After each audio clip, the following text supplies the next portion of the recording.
All right, Adam, thank you. Well, students in Washington's largest school district today won't be going to class. The first day for Seattle Public Schools is now on hold as teachers prepare to strike. Fox 13's Dan Griffin joins us now from an elementary school in the area. And Dan, picketing should begin soon.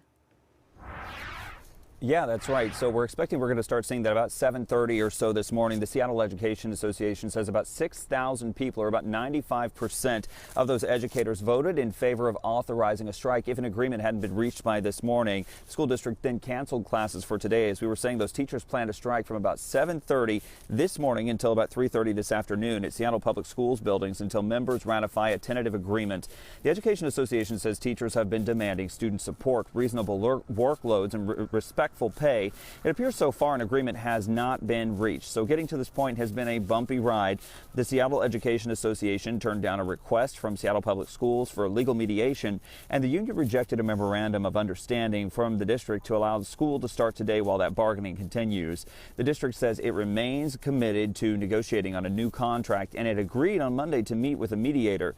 Teachers have said they don't want to strike, but there is too great of a need. You know, this is my 10th year teaching, but the one thing that's really frustrating is that last year we were struggling. We had one IA in our classroom when we really needed like 2 or 3 or more. And when I went to the district saying we needed help, they weren't listening. And when I asked them to come into the classroom to observe and to see what was going on, they were really reluctant. And then when I asked what they needed from me to show that students needed support, they had no answer.